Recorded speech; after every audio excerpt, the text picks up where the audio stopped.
February 2022, Russia launched what appears to be a rather large invasion towards the Ukraine. What's the history behind that? Where's it going? And what are the solutions going to be? I'm joined today on Lokmedia once again by Sylvana Dillon and, of course, Steve Headley. Welcome, both of you. And let's have your point of view. Sal, first of all, 2022, it's not so long ago, but it's going on a bit. There's a whole background to this that earlier on, around about 2012, there was an elected president in Ukraine, and then the US and its allies were able to orchestrate his overthrow by starting a movement within there. As they do, they create civil unrest and brought somebody who's more favorable to the US and their allied interests. So a democratically elected president was overthrown. He had to go to Russia. And not only that, there was an agreement a long time ago when the Warsaw Pact was dismantled. The NATO Pact was supposed to be dismantled as well, the NATO countries. But they didn't fulfill that responsibility. Instead, they kept expanding NATO more and more towards Russia again, as if in an effort to encircle Russia. And that really put Russia under a bit of threat. And for that reason, there were also military exercises carried along the Russian border, and Russia felt insecure with the expansion of NATO in its neighborhood, and hence invaded Ukraine in order to put a stop to that kind of threat. That's their viewpoint. And with a viewpoint expressed by these countries is that Russia invaded Ukraine. And I think we've got to go back a little bit further. If we dip back to, say, 2014, for example, where hostilities between the two countries became evident, more or less on the world stage, or rather, should we say, the Western media decided that they'd have a little closer look at it. And obviously, it does go further back than this. So, Steve, obviously, this involved people who were formerly part of what is now Russia, the USSR. And obviously there were problems over there, and clearly they were not getting resolved. Now, obviously, this would have meant that people working and in their unions over there as well, they were getting affected. They were getting treated differently, weren't they? What sort of stories or what sort of impression did you get was going on between people who were obviously of Russian origin and those who were more akin to holding on to what they want to be a Ukrainian origin? Where did that come about, and why was there a difference between these two classes of people? Yeah, well, I think Sylvander explained it quite well. I mean, I think in 2014 we had a coup that was organized and financed by the United States and other European powers. And I'm not going to put any shine on that government. It was a government of oligarchs who were pro-Russian, and they were overthrown by a gang of oligarchs who were pro-Western. And that was simply it. But America, as it seems to be doing more and more, picks and chooses which elections it's going to recognize as fair and which elections it's not. So that was the beginning of the war. I think that was the beginning of the process that led to the war. And then we had the Ukrainian government systematically, discriminating against Russian speakers. They were banning Russian speakers in school, and some of the provinces in Donetsk and Lugansk were predominantly Russian speaking, and there a lot of miners and industrial workers had gone from Russia to those provinces. So not only were they Russian speaking, but there were a lot of Russians, first generation Russians living there. So that exacerbated the process, and then we had the invasion, the annexation of Crimea, and what happened around Donetsk, Donbass, and Lugansk, and we had Russia after a period of time annexing them as well and making them, as they saw it, part of Russia. So we've got a very complicated situation. But there's no doubt. I mean, there's no doubt that Russia invaded the Ukraine. That's just not. I don't even think there's a debate about that. And I think that the reason why we're discussing this tonight, and it's such an important issue, is the amazing about turn that the American government have performed under Donald Trump. And I think people will look back at this in history as one of the sort of defining moments, really, where any sort of international idea of liberalism that countries should cooperate, uh, and perhaps even NATO, the military alliance of NATO, were put under severe pressure, if not ended. I think this is a momentous period in history. I think the European Union, the imperialist powers in the European Union recognize this, and under the leadership of France and Germany are now trying to scramble together to see how they can support the Ukraine if this war continues. But the United States, and I think this is the thing that we all have to recognize. Up until this point, no matter how bloodthirsty American imperialism and capitalism was, it wore the mask that it was doing all these deeds in some greater good, some good for human rights. And Trump has just ripped that mask off. I mean, we have now the very ugly, scarred face of capitalism, and everything is transactional. He's even said to Zelensky that if he wants to continue getting arms from the United States, he's going to have to give him mineral rights in Ukraine. I just think that these are momentous times. I'd never actually heard any U.S. president being so blatant in public before, and making these sort of claims.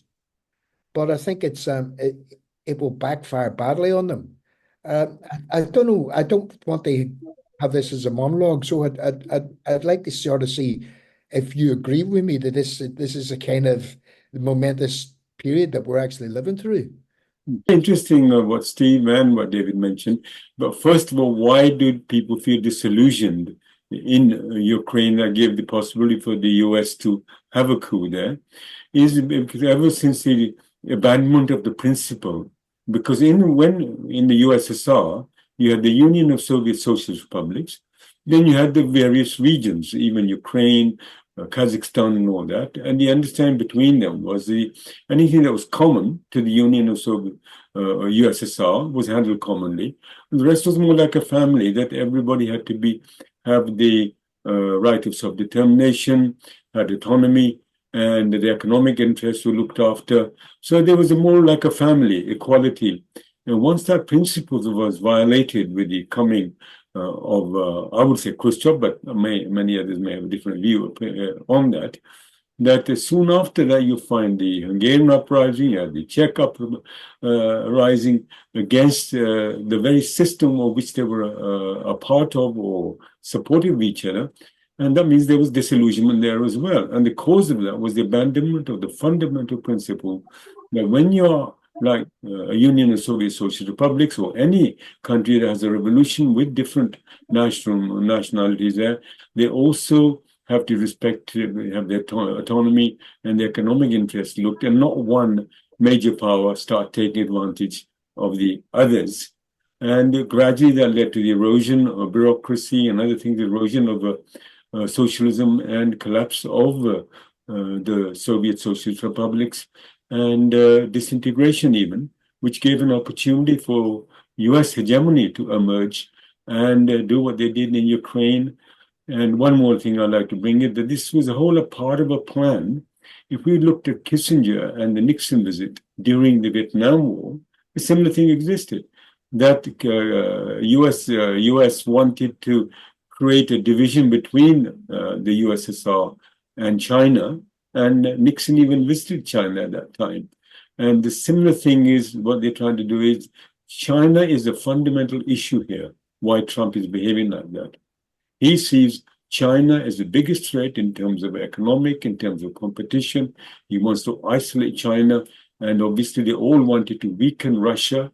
And similarly, what's happening in the Middle East is also linked to the whole equation of US being a unipolar power, US hegemony being threatened, and they're using Israel as a staging post there to control the Middle East, and they're weakening Russia. And the main thing is also US wants to focus in its competition of tariffs, and perhaps, unfortunately, hope not, even a military war later on. Hope it doesn't happen. So these are inter-imperialist contradictions which are sharpening. And Steve mentioned about oligarchs. Yes, it's true that there are oligarchs in all countries which have abandoned even socialism. But at the same time, the policy is the encirclement or containment of China and weakening of Russia, and also control of the Middle East, and that is giving rise to the problems in Gaza, as well as the topic we're discussing, Ukraine. Right. Well, that's very fascinating, Nice, because that's lent a little bit more than what I was going to imagine you were going to say. That's very, very depthy, because prima facie, what Steve said was quite fascinating. We're surprised. I think we're all quite surprised about the way this is turning around. It's like being tossed around on the ocean, isn't it? If you look at it from the point of view, perhaps, of the members of the public who are trying to make some sense of this, because they're the ones that are going to be garner for votes, aren't they? How do they make sense out of this? Now, if you look at the way it went with the Ukraine, Zelensky was a populist character. I mean, he was a TV comedian, and he was obviously put in place and encouraged because he had that populist appeal. Now, that's interesting, isn't it? Let's have a look at the other person we're talking about, Donald Trump. Now, The Apprentice over there, amongst other things. He did a lot of other TV shows. Very, very populist. He went for populist opinions. However, what I would argue about Trump, for example, that makes him a little bit different is he'll criticize someone. On the face of it, you'll think that person's dead in the water, and then you'll go, I'll look forward to meeting the Prime Minister shortly. And you think, well, what's going on here? They are using sound bites to try to sway and push things around a bit. I think they're stirring around rather a lot. Got to dig a bit deeper and see what it really is all about. I think, absolutely, like you say, Steve, it's straight into the old minerals, isn't it? What have you got for me, mate? I'll be nice to you. And quite frankly, I think that's the way we look at it. But from a public point of view, from a media perspective, they're playing the media a lot. They're trying to say, look at this, we've got a real gung-ho president here. He's going to make America great again. Well, they've been great many times, and it's been a great deal of trouble around the world from the way they perform. So these are really worrying times, I think, when someone can make such sideswipe comments and then turn on the penny. Yeah. That's the concern, isn't it? Now, Putin, on the other hand, I look at he does come across as someone who's much more of a steady hand. He's progressively continuing. He's surely got, he's got battles on his own front himself. That there's going to be dissent amongst the ranks with him as well. You can be sure there will be other opinions. However, it is very unifying, which is a little bit different than the other two countries involved. And I think, will we be seeing something from Russia? And as for China, well, they've definitely got a consideration regarding what's going on, and they're quiet. What are they going to use? What's going to be their magic wand? I'm kind of curious about that. Steve, what do you think they may do? I mean, look, I think Trump has, and I'm going to explain kind of, if you should just bear with me. I think Trump is just a front man. I think there is the MAGA movement is being controlled by American oligarchs and by, ironically, the deep state in America that Trump tries to criticize. And I think they do recognize, as Sylvander said, that China is the economy that's going to eclipse them within 10 years. China is predicted by 2030 to be a bigger economy than America. Now, they're not bothered about Russia. Russia have nuclear weapons. They've got a sizable army. But that army has been fought to a standstill by the Ukrainians with NATO support. That army is not going to take over Europe, and Russia is not going to become an economic superpower. So I think the MAGA strategists, whoever are pulling Trump's strings, have decided that they do want to make America economically great again. They do want to be the hegemon, and they have to knock China out of the equation. So that's why they pivoted towards Russia. They are pivoting towards Russia to try to get Russia on side.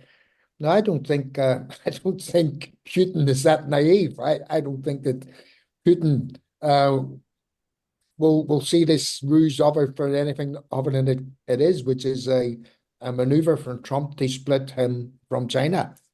And I think Putin knows that Russia's interest lies in the long term, with their neighbor, which is China, rather than the US, which seems to be completely split down the middle. I mean, if you look at the voting system, the American Electoral College gave Trump the verdict of the election massively, but the voting was much closer. You know, it was in the single millions. I mean, 3 or 4 million of a difference between both of the candidates, and the Democrats had a very weak candidate who was seen as complicit in genocide. We have a lot of different arguments about that, but I think that what do China do? And I think that what China are doing is just playing the long game. I think they're just going to continue to build their economy. I don't think that they're going to be drawn into a battle around Taipei and the Republic of China, as it was always known, which we now call Taiwan. Proper name is Taipei. Taiwan's just one of the islands. And I think that the name of that country that they call themselves since the Chinese Civil War is still the Republic of China. And up until, a couple of years ago, they considered themselves the legitimate government of the whole of China. There was never any separatist movement. So I think this separatist movement, again, is being fed by elements in the United States because they want to destroy China economically. And what better way to destroy China economically than get them into some long-running war with Taipei and drain them economically and militarily. So I think China, we wait and see what's going to happen. But I think that the Russians and the Chinese are not so naive that a blunderbuss like Trump's going to come in and drive some sort of separation or long-term separation between them. So with the strong alliance of BRICS, Brazil, India, China, Russia, and so many countries joining, is becoming a very big economic power. Nearly half the world's population being involved in that. So you're becoming a multipolar world, and that's what's really threatening. And also they want to trade their own currencies rather than the US dollar. So behind all these things happening is the fear the US says that it's gradually a declining power. And therefore, he's talking about making America great again. But in whose interest? Interest of the working class or interest of the monopoly capitalists there? Now, it doesn't matter the Democrats in power or whether Republicans, they all represent the interests of the big capitalists there, but they have different approaches. As Steve mentioned, liberal democracy versus quite outright right wing. And this is what Hitler did in Germany, that those who believed in liberal democracy, the Christian Democrats and other parties gradually were shifted to the side, and the right wing emerged, and Hitler used the phrases like National Socialism, but the interest of big industry, in the interest of big oligarchs, and not in the interest of working class. But the working class were made to sacrifice their labor, their hard effort, and Germany did become a very powerful country again, but the interest of the big oligarchs, and then they wanted to went even to war because of the growing conflict between the powerful Germany and the other imperialist countries. So we're finding a similar thing happening again, that the inter-imperialist contradictions are sharpening, especially between the US being threatened by China and BRICS. And we are facing a very serious danger in world history on the eve of perhaps a third world war. And the only forces we can rely upon is the working class of each country, the trade union movements in each country, who stand in solidarity against war, against what's happening in Gaza, against what's the encirclement of even China, and even what they're trying to do. Can you imagine Russia was not just fighting Ukraine in this case, although we're saying it invaded Ukraine, but it was fighting Europe and the whole US bloc with the amount of money through in, the weapons and the satellite navigation they're giving, and even some of the presence of their troops. This is a very inter-imperialist conflict, or more so, the USA, Germany, and their allies trying to destroy Russia. The USSR dismantled. Just imagine if they took over Russia, how many big resources, how much big land would be at their disposal. And these are hungry hyenas. And what Trump is doing is also like one of the hyenas, that he's trying to negotiate what he can get for America from the spoils, what's happening in Ukraine, such as the minerals, 50%. He's trying to get over there. So behind that is not the interest of the American people. it's a continuation of the same policy of controlling the labor and resources and destroying countries and then trying to get contracts and make money out of it. Continuation of the policy of when they wanted to destroy Iraq, Libya, Syria, Sudan. It's all aimed in the same purpose of US hegemony and trying to remain the superpower and the policeman in those areas and exploiter of the cheap labor and resources. But they're now fighting each other. The capitalists within Europe and the capitalists within America have different approaches. And even between the European capitalists and those in the USA, the contradictions are sharpening, which is reflecting on the shift that's taking place between their relationship as well. That's very interesting, but I want to bring something else into the mix now. Let's get on with, if you look at what Trump says, he's a businessman and he's the president, and that kind of goes hand in glove, doesn't it? Now, if you recall, when Margaret Thatcher had some difficulties, just then the Falklands popped up for her. Now, look what Starmer's talking about. He's talking about putting boots on the ground over there. Well, obviously, I think a lot of us would perceive that as perhaps a very weak Prime Minister to say such a thing. We're asking ourselves, well, why would you suddenly decide that now when the whole thing's still in play? Steve, first of all, what do you make of the idea that he's suggesting conscription? Just kind of mopping up from what we said on the last question, I think the ruling class in America is split down the middle. I think that there are still those who want to pursue a liberal agenda. There's some who want to pursue a nakedly imperialist agenda. And I think the European leaders are on the side of those who want to pursue a liberal agenda. It's still capitalist, it's still exploitative, but it pretends not to be. The armed forces in Europe come nowhere near to the armed forces of America.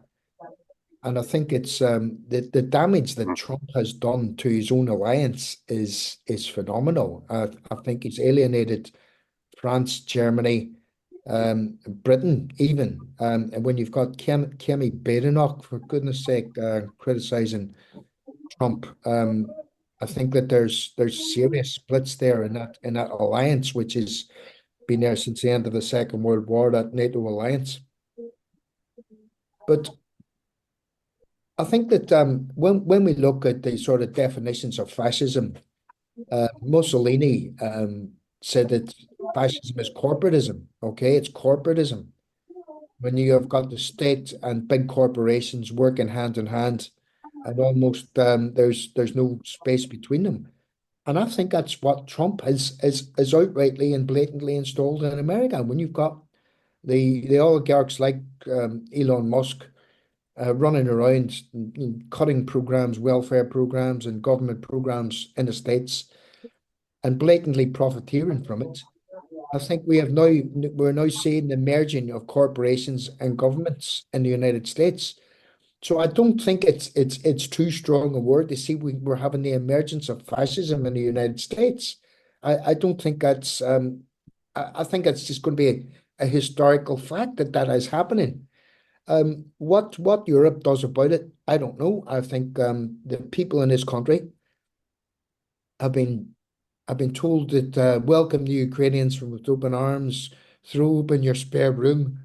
And now all of a sudden, Zelensky's a dictator who started a war. I think they've been caught on the hop, and whether they can turn that public perception around after feeding it for 3 years, I'm not sure they can. I don't think they can just suddenly abandon the Ukraine, and I don't think it's in the national interests or the European Union interests to do that either. The capitalist class in those countries, it's not in their interests to have a powerful Russia on the borders and sort of back in the game, if you like.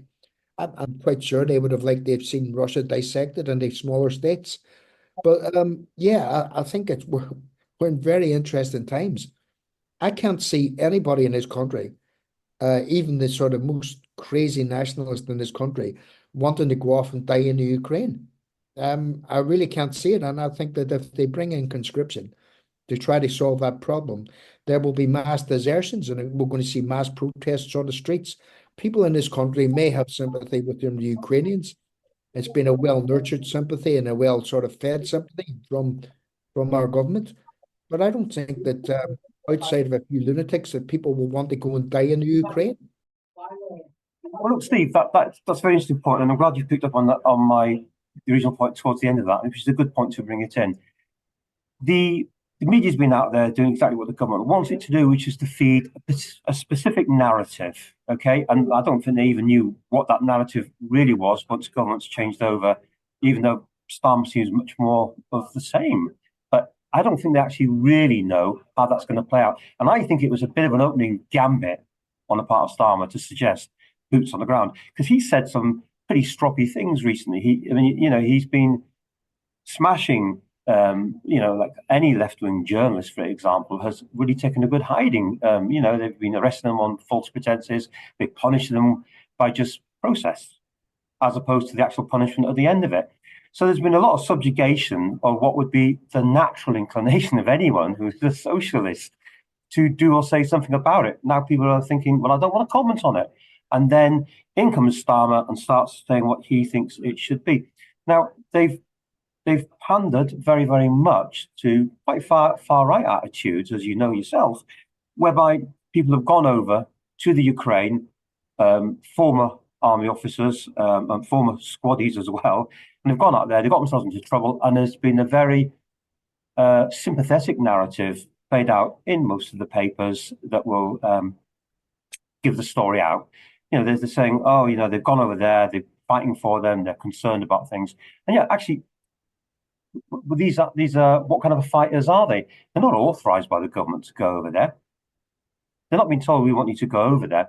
So they're playing on all of this, and I'm wondering, have they really measured what public opinion actually is about people that went over there? Because if you talk to some people, they'll say, well, I wouldn't dream of going over into a situation like that. It's not that we're organizing anything over there at all. It's people have gone over there and they suddenly find they don't know what they're doing there. They get lost. There's been horrible stories of men who have been done tours in the army, for example, and they've gone over there, and then suddenly they're all on their own. There is no support there whatsoever. So do you think that might backfire if they really do suggest conscription? Well, absolutely, David. Even Poland yesterday said they don't want to get involved by sending troops into Ukraine, and rests right next to Ukraine. And here's Rishi Sunak rushed immediately. Boris Johnson rushed immediately. Ukraine don't have a ceasefire. Keep fighting. We'll support you. We'll back you up. So Britain has been playing a very dangerous role, and Russia has already said that if there are troops there, sent there, they're going to treat it as a declaration of war, and they will attack them as well. So it's a very dangerous situation. But already the missiles have been fired into Russia, as Putin has mentioned. They cannot be fired without the intelligence, without the satellite information provided by the Western powers. So they're already involved in that battle themselves. And this is going to add more fuel to the fire, worsen the situation.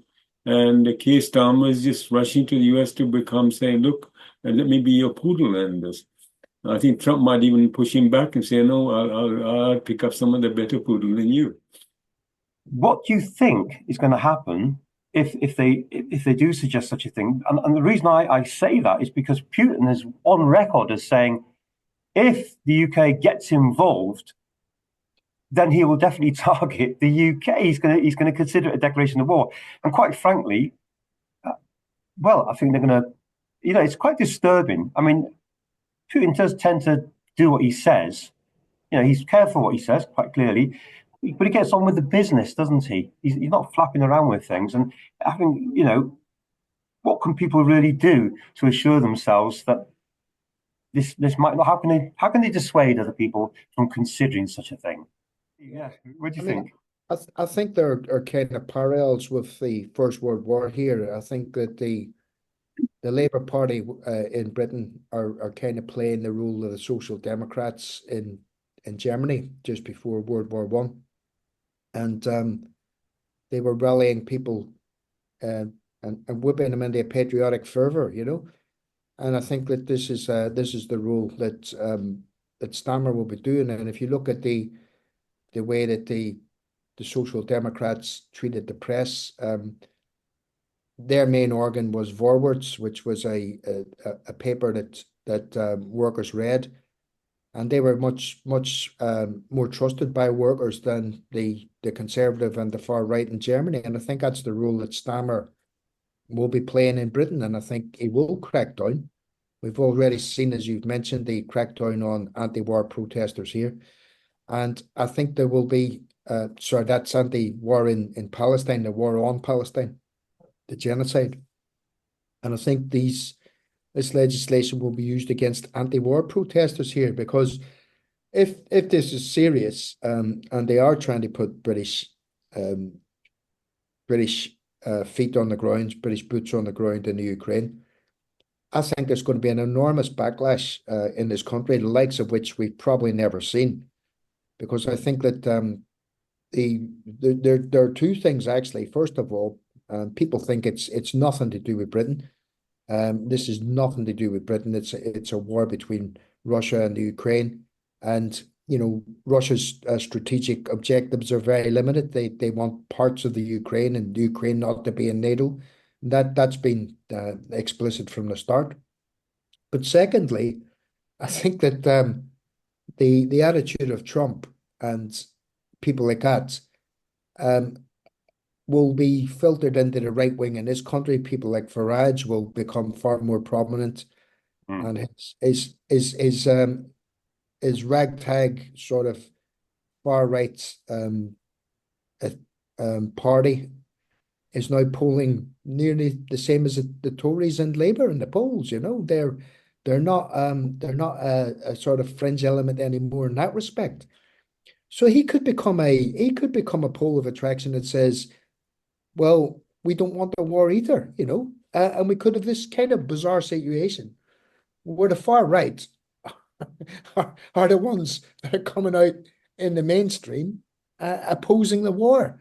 And the world's just gone kind of mad, hasn't it? All the things that we brought up with, it's all been turned on its head. The fact that it's coming up to is, if we compare on the eve of the Second World War, rather the big depression that took place in 1928, they all know that we're heading off towards a severe economic crisis, and the US owes a lot of money, so in debt is increasing. And that's why there's a right-wing shift taking place, as Steve mentioned already, that they would prefer Nigel Farage to come forward.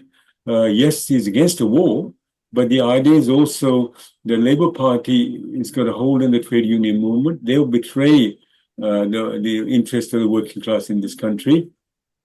What Steve mentioned about Nigel Farage is quite likely that people like Nigel Farage will become more promoted. Trump would prefer people like him, as he preferred Johnson. And he's also preferring the right wing in Germany and in France. So gradually we're seeing a shift from liberal democracy to more and more open fascism. And the reason behind that is going to be further suppression of the working class fighting this right. So we're fighting for our own rights, the working class interest in this country, as well as against war, and then more and more repression of that. So while it's true that Nigel Farage and right wing will be against the war in Ukraine, becoming fascist on the working class in their own countries because of the rising tide of struggle for their own interests, as well as opposition by the people of this country against what's happening abroad. The thing is, what's going to be fueling it, and also what's also been laced up. I mean, we talk about the unions. Once again, I'd refer to Steve there. I'm quite well aware that there are certain people in the RMT union who have actually been out to the Donbass, and why and what's going on there, and are they tied into any of this? You have to wonder about why people do things, and look how it's all playing out at the moment. I can't see some people going back over there under the circumstances. But, they're in the unions and they'll be able to make statements, however sincere they may be trying to make those statements. They do appear to be like puppets. So is this what we're going to see? Are we going to see a bit more of unions being allowed to get a bit more expression in the media because they're pulling the right narrative? Person who's looking at the RMT leadership at the minute is is both has a record of campaigning for Donald Trump. He supported Donald Trump the first time round. I don't know what his attitude was the second time, and was very much a fan of Russia in the Donbass. Now that's going to be very interesting because it is that going to be used as a voice for anti-war movement against the war in Russia? And if so, will Tomer tolerate that? You know, I've got my doubts if any trade union leaders will stand up against the government if they come to them, because outside of those of us in the north of Ireland and perhaps the miners' strike, none of these people have seen how ruthless the British state can actually be. So I think that the chances of trade union leaders ending up in jail is quite high if they oppose, if they effectively oppose, other than just getting on stages and saying this is terrible. If they try to organize workers, not to be conscripted, and a real anti-war movement, and not just one through rhetoric, I think the government could crack down on them very, very heavily. Well, the person you're talking about, that's been a subject of our interest of recent times as well, actually. I mean, he's platforming out in solidarity with Palestinians, and yet, you know, he has his members out there in the Red Sea, has he not, Steve? Can you tell us a little bit about that? Because they could take instruction not to be participating, and yet I think he's found wanting at the moment concerning this. So will that not be held against him if he tries anything?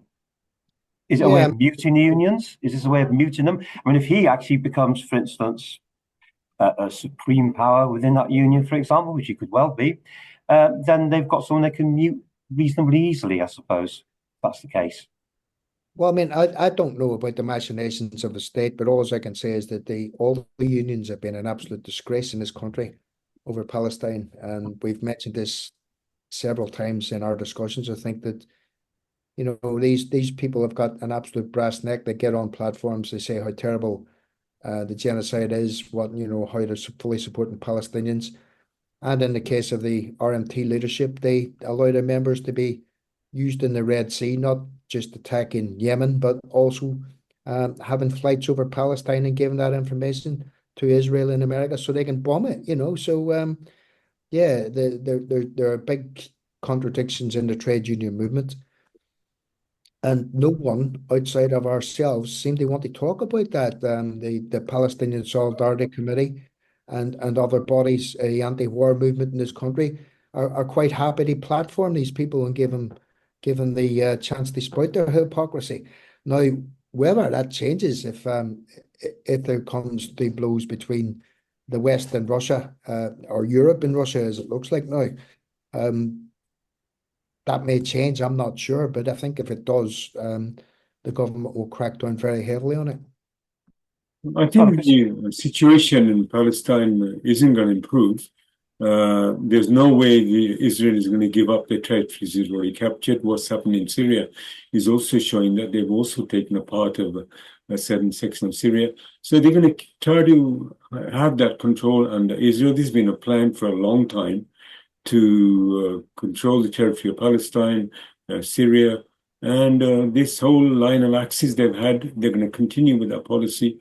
They've overthrown the government in Syria, Libya, Sudan, and they're going to focus on Iran. And unfortunately, the Palestinian people are going to keep suffering as a part of this policy. And it's very important for the trade union movement, especially the rank and file, to build a mass movement in support of the Palestinian people's right of self-determination, and for them to have their own land and have a just solution for them, as well as we want peace throughout the world. We don't want a war in Ukraine or between Ukraine and Russia or between China and US. And this has been this stand of the working class throughout the world, that we got to oppose the war, oppose racism, at the same time fight for our own rights, that they don't bring fascism in Britain and deny the workers the right to express solidarity, and we're going to fight against the legislation against the working class. So we get a whole challenge ahead, is to build a strong trade union movement especially in the rank and file, on principled basis, in the interest of the working class of this country and just solutions for people in other countries, and also solidarity with similar-minded trade unionists throughout the world. Right, well, on that point, clearly, it dovetails once again into the fact that people really need to take what their occupation is very seriously regarding trade unions. They need to value them tremendously, because at the end of the proverbial day, if you don't take those actions, then all those opportunities are going to be gone. And those opportunities are going to be lost if people don't hold on to, number one, the values that they already have, that they were hard earned by the forefathers. But we need to earn more opportunities as well, more rights. It's not a question about preserving what we have. We've actually got to fight hard to get extra additional rights in to protect against the deterioration of what's going on. So with that, Solinda Dillon, thank you very much indeed. Steve Headley, thank you very much indeed. And we'll look forward to something very interesting next time we join ourselves. Well, thank you very much, David, for the opportunity to exchange views and opinions on such important topics. And thanks to Steve as well. Thank you, guys. Bye.